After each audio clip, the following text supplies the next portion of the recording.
Obviously, this was a big news, right, this week that TCS laid off 2% of global workforce. Like while there was a company statement, broadly the employee chatter is that if you count the number of people on bench and the fact that they have said the people at risk are folks who have been on bench for more than 3 months will also start coming into this fold. They believe it's going to be much more than 2%. So this number of 12,000 may increase to, by the end of the year, the guidance may become that we have laid off 20, 25 or even more, right?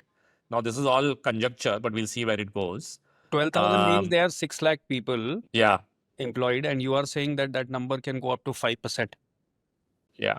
It's been done in a compassionate way. There's 3 month, like as a large global company, there's I think, a decent payout, making sure it's largely at the mid and senior level. They're not doing it at the junior level because that's where the bulk of the cost lies, right? In terms of absolute value. But I like this commentary that they are saying it's not because of AI. This is where there's a skill mismatch. They're just saying there's a skill mismatch. I think there's That's a broader crazy, yeah. problem. Yeah, that's crazy. This is now happening in general across the board. Middle management relevance to organizations is now becoming a lot because of span of Yeah. control. Yeah. Are you saying Yeah. that You can just manage 20 control is people increasing? significantly. वही तो था ना अपने I think 2, 3, 4 episodes back where we have seen that Uber, for example, is now going from 5 or 7 people manage like span to like almost 18 people span at the senior levels. You don't need so many layers anymore. Yeah. We are not And I think seeing efficiency increase in like junior levels because of AI, but also increase in span. So then the efficiency Massive. gains are across. manager productivity also goes up, no? If you can use AI, then you can manage more people because you're able to distill. You don't have to go through a pre-read for 1 hour. You can put it in AI, look at the key points. It can go back to your master prompt and say, Acha, this was the problem. Or you can, again, like my minutes of meeting have become so... No, but Revan, is this got to do with lesser contracts coming in, contracts not getting renewed? Correct. So we'll come there. Proactive efficiency gains. No, I'll tell you, my view is a little different. Let's see, in the end, there is always something people say, and then we have to read between the lines and figure out what is really happening, right? So this is the first clear problem. Like apart from the COVID 16% revenue year growth, TCS has been a sub 10% revenue growth for the more than a decade now, right? So the revenue growth has not been more than 10%. And the last 4 years have been absolutely clobbered, and 2025 so looks like a zero growth year. And why is this? Because I don't think new contracts were coming in over the last decade. So the number of new contracts being signed by people saying, okay, we will outsource our IT services to India. Here's $100 million over 5 years. Those contracts started diminishing significantly in the last decade. But what has started happening now is a lot of, and these are all 5-year contracts. So you will not see a big change till the contract comes up for renewal. And I think the number of contracts that are not being renewed now is a non-trivial number for all IT services companies. And my read as to why that is happening is essentially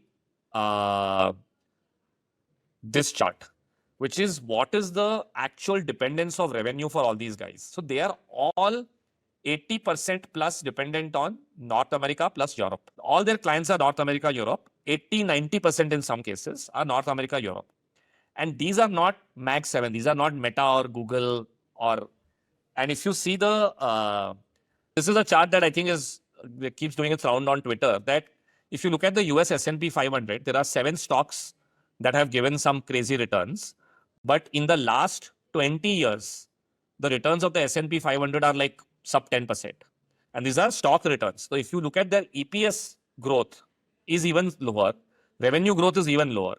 So if all your clients are US and Europe, their growth is like sub 10%, they're at 5% growth, they are struggling.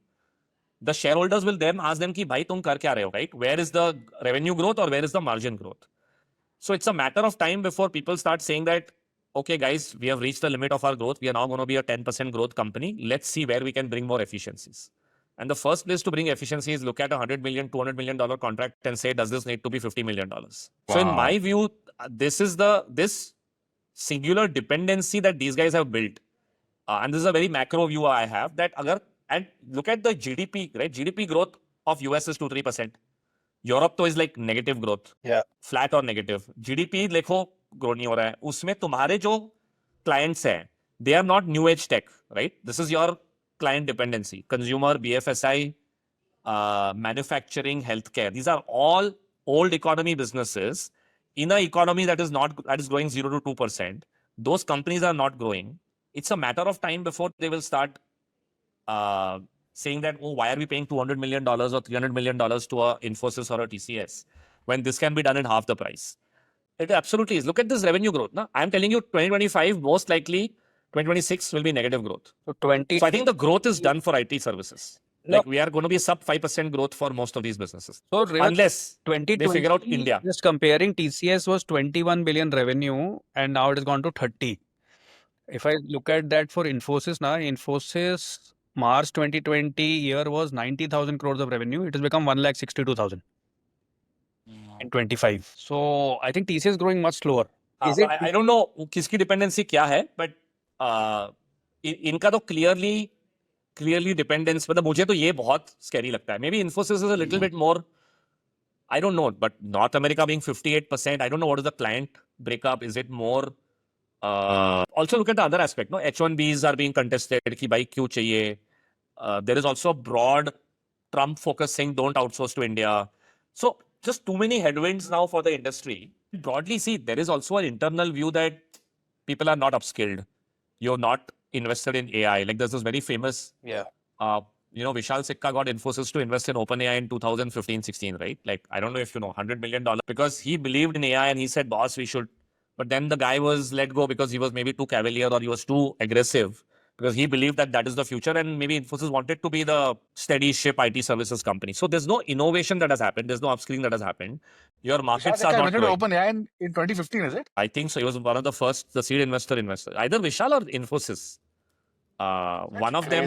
Very interesting. But I think Infosys, amongst others, has had a kind of advantage when it comes to digital services and so on, definitely compared to TCS, Wipro, HCL. So Vishal invested. Yeah, he not Infosys. He personally invested in OpenAI. They had the right guy at the top. At least who believed in the future and said this is what the future will look like. Who had access, who had the network with the Silicon Valley, people who were thinking 10 years ahead, right? क्या कहाँ जाएगी दुनिया करके.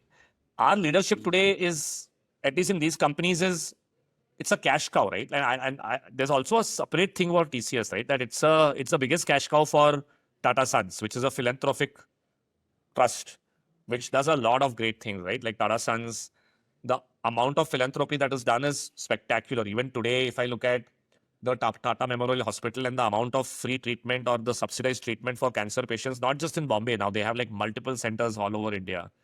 There's a bunch of stuff done, but yeah, the cash cow is largely this. In between, kabhi Tata Motors gives up a decent dividend.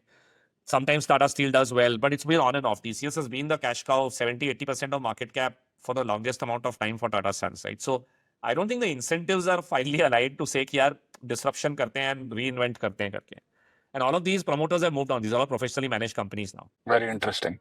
Very interesting.